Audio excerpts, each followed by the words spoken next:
Hey, hi everyone. Welcome to the session of our web series Fireside Chat with Champions, in which we interview global business leaders, asking them crowd-sourced questions relevant to biggest challenge we face today. That is COVID-19 and its impact on various aspects of business and the way we can steer ourselves in current uncertainties.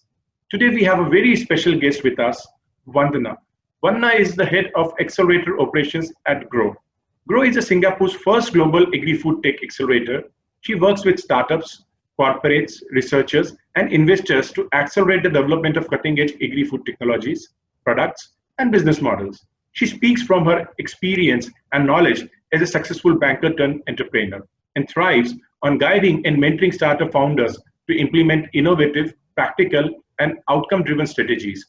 Her work at Grow also involves building capacities and capabilities to support growth in the Singapore and Asian agri-food ecosystem.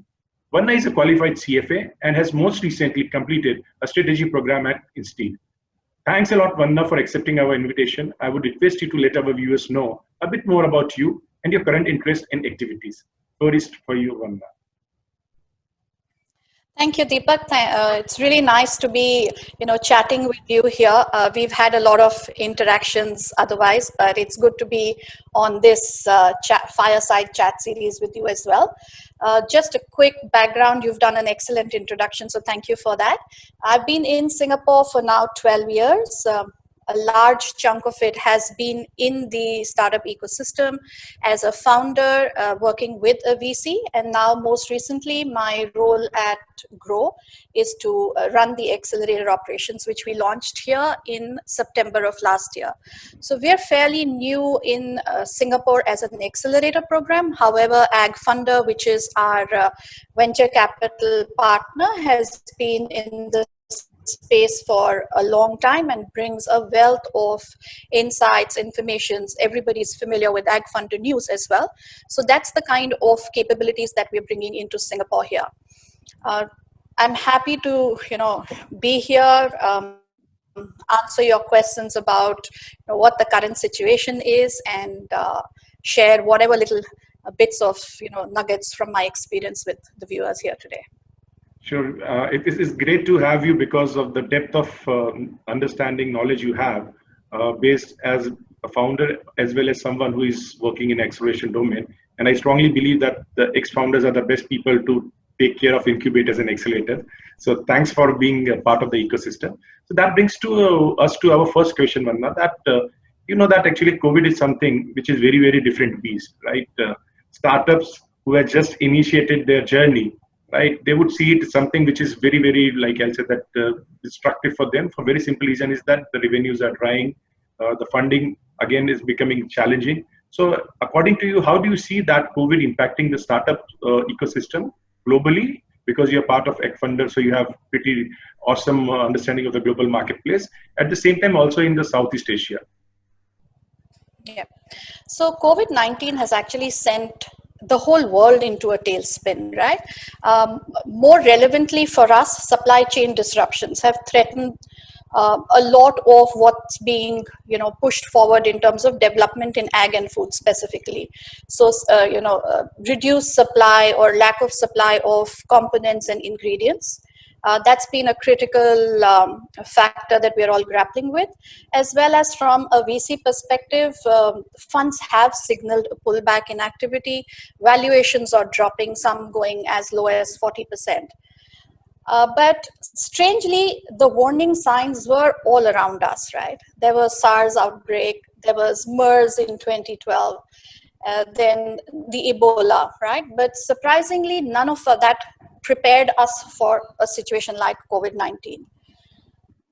The good part about all of that is that it's ensured that the world now is uniting and accelerating its response towards these changed circumstances. Specifically with food, many companies may never recover or even completely disappear. It is a hard and sad fact, but that is likely to happen. However, the infrastructure of tomorrow, so the companies that are building the future products, right? So you can look at plant and cell-based that have been working on alternatives. Those are the ones that are probably going to be the, the ones that really do service that consumer is looking for. So that brings me to the second point of, how has it impacted us? As consumers, we are changing, right? Our preferences are changing. To give you a small example, I usually do my shopping from a nearby grocery store. Fresh produce that I buy from there lasts maybe a few days. But having switched to local producers within Singapore, I've noticed a remarkable difference in quality, right? That begins uh, a series of questions for me saying, where's my food coming from? How long has it been in storage, right? Who's been handling it? So all these questions are now becoming even more relevant, and a lot of us are starting to ask them openly as well. This is impacting how the market is going to be for certain products and producers going forward. So the impact is being felt across. It's being felt more specifically in food and ag, because there was a very interesting quote that I came across the other day, which said that the world economy is collapsing because now we are only buying what we need, right? So there is that whole shift that's happening in our purchases, our thinking, which is going to definitely have a lot of impact in how we go ahead with purchases from now onwards. That's great articulation. I would just like to add and also take a little bit of your views on, I was very recently interacting with the people who were doing a lot of activities for G20 meeting for the agriculture minister, which happened on 21st of April. And some of the very, very pertinent questions were around food security. So initially, I've been interacting with such forums, and I found that the hype was about the artificial intelligence, the blockchains of the world. This time, it was not about any technology or any jargon. It was very, very simple mathematics that from where my food is going to come for the next year. Yeah. So I strongly believe that the hype around the digitization and past 3 to 4 years, which is happening in tech, that people are very focused on platform economics and all those type of areas. I see a lot of them receding and more focus coming to the traceability part of it, more focus coming towards the real productivity increases. At the same time, also to ensure that we do localization of the long supply chain we have in agriculture. Do we agree on some of the things which I'm talking about, or do you have some different views on that? I absolutely agree with you, Deepak, on that. I think traceability is going to be a very key focus, and startups that are able to, quickly create in that space are going to have a large market that they would be able to play with. Agreeing with you completely on shorter supply chains. So that whole concept of grow local, buy local, that's something that I've started firmly believing in, having seen the quality of produce that comes from a cold storage supermarket versus what I could get from my fresh produce farmers in Singapore. Now, given the fact that we are a land scarce country, a lot of our emphasis on production is via urban farming. So, green leafy vegetables, which are now in great supply and have found a very, very popular market as well. So, everyone's going shopping, not seeing what we usually buy, but wanting to eat healthier food as well. So there are all these boxes that you probably need to tick, in the coming future. And that's quite likely to be something that the local farmer is able to provide to us. Perfect. So again, additional question on that, because you talked about urban farming. I was interacting with Aero Farms and the Badia Farms in UAE, which are actually trying to grow 80% of what we eat in cities within the urban farms. What in your view it would be shift, because I strongly believe smart cities are not just which are having IT infrastructure, but in future also food security. So do you think that while we already have some urban farms and vertical farms in Singapore, I visited few of them, do you think that this trend is also going to catch up, because the economics is going to become viable even in urban or vertical farms for cities like Singapore, Dubai or Jakarta? Do you feel that other than as you rightly mentioned about the artificial meat, urban farm is also something which was there for a long time, but now it is going to pick up because of COVID? Absolutely. So in Singapore specifically, you're familiar with the National Food Security Program. It's called the 30 by 30.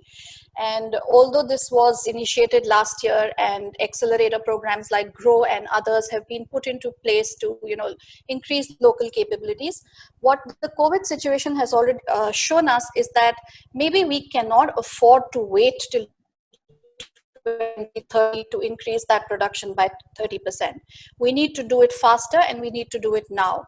So the Singapore government has introduced an Express grant, which is about $30 million targeted towards, a ramped up production of fish, eggs and green leafy vegetables, which is something that Singapore by itself is focusing on in terms of its ag and food, innovation. At GROW, this is a focus area for us as well.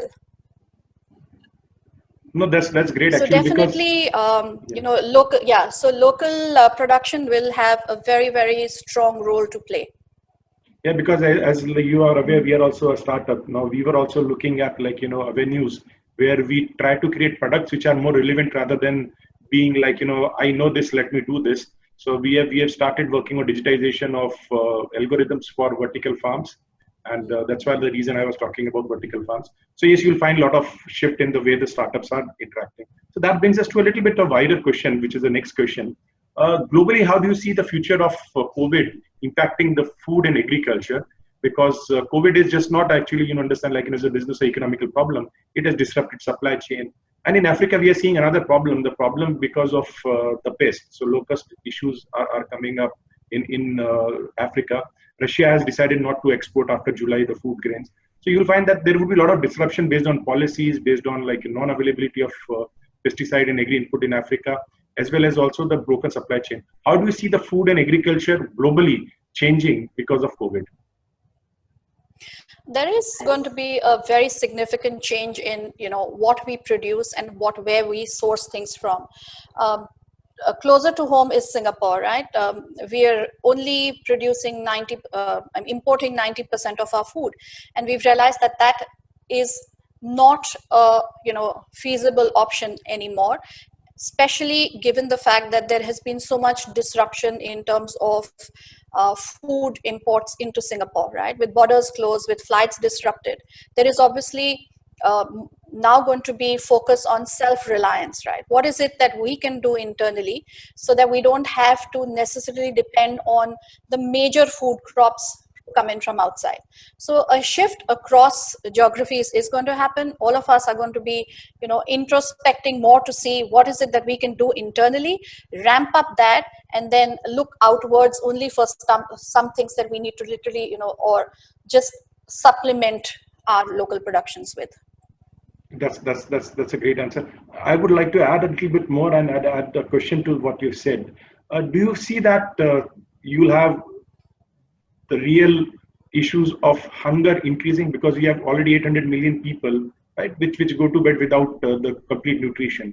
Going forward, do you believe that because of COVID, more and more people would be driven down those paths because access to food become costly as well as challenging, at least in next 6 to 8 months? It is a real problem, and I think some countries are going to face it more than others. It also now depends on how quickly the government machinery can get its act together and get some of that supply chain restored. So it's going to be it is a challenge. It's going to impact a lot of lives, but now it's up to us and those in the ecosystem who have some sort of capabilities to pull together something that can minimize that impact, if not negate it completely. Awesome. So that when you talked about governments, right, first of all, the data becomes very critical in such challenging time to make decisions. And you'll find that the 80% of the world, which is producer of food, right, happens to be in developing world. And I would like to have your perspective on that. How do you see that government going for digitization of agriculture, and what are the challenges? Because government is the biggest spender and they have the biggest stake in digitizing the agriculture ecosystem of our country. So how do you see that in South and Southeast Asia, the digitization of agriculture taking on, And do you feel that it would be slowed down or it would be fastened up? So I would like to understand a little bit from you, your perspective on that. Yeah. I think as an industry, a lot of ag and food is still undigitized. And had the supply chain been digital, it could have been a little more nimble and faster to adapt to, say, the circumstances around COVID. So that is definitely going to be now a focus area for a lot of regions which are seeing a lot of their produce being wasted, because there is no supply chain in place to get it from the farm to the consumer. So focus will definitely shift on that. There is a lot of work that's already happening in that space. Interestingly, in both Singapore and India, I've seen a lot of farmers themselves lobby together, quickly put a e-commerce basic website and be able to reach out to consumers. That's been an interesting change, because we used to feel that a farmer was the last person to adopt good technology. But this has also been an opportunity for them to come out and see what is it that they could do, so that some part of the produce at least gets to a customer and not all of it is lost. So some interesting models have come out of there, and they didn't necessarily have a government or a large support body pushing them, but it's also a farmer being pushed into a corner and saying, you've put me here, but this is not where I want to stay. So what is it that I can do to just get myself a little bit above whatever the situation is putting to me? No, that's perfectly like what I can also validate it on ground in India. My on ground team very recently, when we provide advisory to the farmer, they said, forget about what we are talking, just show us how to do a video call on WhatsApp. I want to communicate with my buyer to show him my produce, because that is the only way currently I cannot go to the mandi. So very, very small intervention. So like you'll be surprised that 80% of work of my on-ground team nowadays is to teach farmer how to do a video call on a WhatsApp. So yes, you are right. Like, farmers are the smartest people on the earth, and they know how to do things and how or where they want themselves to be digitized. So I believe they'll be playing a very, very critical role. That brings us closer to your organization, because we would like to understand a little bit from you, because when you initiated this whole thing a year back, things were very, very different. Now suddenly you have a lot of dynamics, because previously I used to get a lot of invitation to visit field from United Nations to IFCs and the World Bank of the world, that we want to start a project, come down to Ethiopia or Vietnam or Mozambique, right? Now currently I've seen that most of the project, like 3 to 4 which we are having on floor, they've got delayed just because you cannot travel. Do you see as an incubator and accelerator that is going to pose a challenge for you, because for your cohort, the first thing you would like that actually who have been selected, they're in a room, and then you can at least face-to-face talk to them. Now that doesn't seem to be happening for at least few months. Do you see that the way the accelerators and the incubators would be working? That is one. Second, also on a personal level, COVID is just not an economical or a business challenge. It's also a personal crisis. A lot of us, we interact a lot, and specifically when you're entrepreneurs, founders, and the mentors, there is a lot of personal touch involved in this whole activity. How you yourself are coping up, and what you and your organization are doing to come out of it as a champion rather than someone who's feeling like a little bit low? I think the initial, if you had asked me this question about 6 weeks back, I would have probably had a very sad story to tell. But we've all had to, literally tighten our belts and keep moving. So yes, travel disruptions have put a lot of our plans on hold, but that doesn't mean that, we are not doing things at this time. So all agreed that, our flagship accelerator program, which was supposed to have batch 2 come in March, is not going to happen as a in-person in Singapore program, but it's been redesigned to be offered virtually till we can have startups come into Singapore. So yes, there is a lot of redesigning, reprogramming, rethinking happening about how we can still continue to support startups, even though we may not be in the same room. The second part of that question, very, very close to heart, because this is the time for all of us to also actually step up. In Singapore specifically, there is a whole movement called the Mentors for Hope, where about, I think 150 plus of us from the industry, mentors, accelerator partners, VCs have all come together to pledge time for startups as volunteering time to help them. Now, this is something that's been a sort of a personal goal as well, considering that we have some sort of position of privilege being connected to all the mentor networks, to the corporate partners.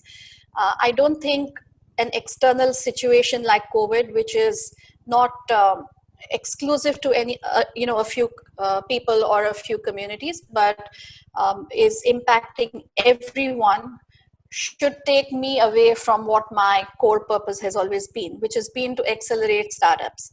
So even though I'm not in the same room, even if you are not part of my cohort, you're not part of my accelerator program, I'm still available if you need that sort of support. So I do understand that at startups sometimes are a little hesitant in, getting out there. So my advice would be to just, take whatever opportunity comes your way. So yes, the Mentor for Hope program is something that I'm very closely involved with. I'm volunteering a lot of my hours to help startups, tide through this COVID uncertainty.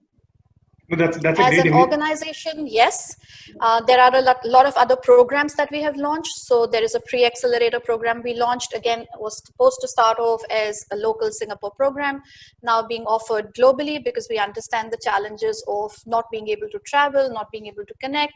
And this is also a time where some of us have a little more downtime to, explore the possibility of moving into entrepreneurship. So the pre-accelerator program is a complimentary online self-paced learning program for anyone who wants to explore that space. So yes, a lot of effort has been put into carrying on all that we are mandated to do, and best supporting the startups that we are interacting with, whether they're part of the program or not. No, that's exactly like, the people like you who have innovated this space a lot. They are doing awesome work, and congratulations. And startup community would be very thankful to that. And that was also the precise reason, actually, like reaching out to you to have this session, because a lot of startups ask questions to me. Now, I am not having all the wisdom in the world, so I thought, like, run this type of series where I can ask different people their perspective, and then the startups can learn on their own from those perspectives. Now, I would like to come towards towards the end of the session, where actually the question is about your advisory to startup in general, and agri and food startup in particular. That what 4 or 5 things they need to do to stay strong in such a situation, so that when things started improving, they are still there to leverage that. In the same question, I would also like you to touch upon a small issue about a lot of startup have this inhibition that Deepak, my business model was X. Now, I know this is not gonna maybe last long. I want to change. For example, I'll give you an example. We have been brave enough saying that actually we are getting into the supply chain part of it rather than just digitizing farmer information or getting into urban farming algorithms. A lot of startup, they have this apprehension that should I change my business model so drastically? Would investors or the the ecosystem players would see it positively or as seeing as something which is my failure or weakness? So touching on that point as well, I would like to have some silver bullets from you, which is startup or entrepreneurs can leverage and understand so that they become stronger. Sure. So I think the first thing that any startup would need to do would be to look inwards and literally, trim the fat. So you need to be able to position yourself in such a way that you have a runway that lasts you to these 6 or 8 months at minimum when things are slightly uncertain, right? From a VC perspective, I think it's very clear it's not business as usual. But having said that, we are still making investments. It'll be a lot slower than before. VCs will be a lot pickier and probably looking for more essential tech in light of the crisis, as opposed to technologies that would be nicer to have and probably relevant in, say, a boom market, right? So you have to be mindful of the fact that it's not going to be as easy or as fast as it used to be. But having said that, if it's a strong business model, don't be unnerved by external circumstances too much. If you have, as I would always believe in the gut feeling of a founder, right? It's your baby. You know what best you should be doing with it. So if you have a strong feeling that this is a business model that's not going to be sustainable, then this is also a time to make that shift. Right? The markets are going to be opening up, right? It's possible to do some quick testing. It's possible to do some quick experiments at this time. Go ahead and do it. And even though the external circumstances are not the best, I think you just need to dig your feet in and stay firm to what you believe. If you really have a value proposition, then stick with it. Great. But on your second point about reaching out to mentors, I think everyone is more open to is more accessible at this time, so they should also make use of that and just reach out to whoever they feel can potentially benefit. I'm sure a lot of us are willing and able to speak to a lot more startups at this stage. Swarna, actually, let me ask you a little bit of controversial question also, because I know that you share your mind openly, right? Mentorship is a very, very challenging world, right? Specifically when it comes to I'll say that alternative technology market like agriculture, because you need to understand things far more than maybe a fintech or other industry. Sure. You would have come across as a founder as well as a mentor, a lot of mentors which are very, very superficial, right? Where you see that the depth of understanding is not there, just because they are part of some committee of some government. They start promoting themselves as a mentor, and suddenly you find that actually they trying or they ending up without intention harming the cause more than the helping the cause. How do you believe a startup should evaluate a mentor, right? So that actually rather than going with the glamour about it, right, taking right decision that this is the right mentor for me, and this is the person I should approach, and this is the advice I should hear. Deepak, I think you've answered your own question. There is enough and more information available about everyone now, in terms of social profiles, in terms of LinkedIn, in terms of all the other media that we all get covered in. So it's not that difficult. Yes, there are a few mentors who probably take advantage of that situation, but I would like to go out and say not all of us are like that, right? A lot of us are genuinely in the game for reasons beyond financial gains or building a public profile, right? So again, the information is all there. It's how much you want to find out about a person before you engage with them. So there are no real secrets, or there are no real hidden profiles. We're all out there, right? And we're all open to speaking. I think one general interaction with a person tells you a lot about how much they can truly help you with. So typically when I interact with startups, I give them about a 15-minute initial conversation. It's good enough for me also to understand whether this is a startup that I can help, and it gives the startup enough time to ask me certain relevant questions, which could then help them decide whether this is a relationship that they should be continuing or not. No, it's a pleasure to have you. In fact, to the audience, I can tell you, very rarely you have really genuine mentor with the right heart in the place and right brain to help you. And Vanna is among some of those. In fact, you'll be surprised, I get a lot of requests for people to get interviewed on this session. And I handpick them based on my own interactions, right? I don't even go with the hearsay, right? That, this guy would be good, please interview him. Those I have interacted and found them to be very genuine and very intelligent enough to support and help mentors, because startup entrepreneurs, because I started my journey long back. I have a season for 12 years, this is my third startup. So I've seen the successes and failures, but those 30, 28-year-old young guy, they are so excited with the opportunities that actually you need to handhold them very, very properly. And people like you, they are doing tremendous, awesome job. And as someone from the startup community, I thank you for that. It was a pleasure talking to you, Vanna, as usual. And thanks a lot for accepting this invitation. And I'm very sure that a lot of startup and entrepreneurs will be hearing and listening to this chat. They would become far more wiser than they were before this discussion. Thanks a lot for your time. Really appreciate it. Thank you, Deepak, for the opportunity, and to everyone listening, stay safe. Thank you, same to you. Namaste.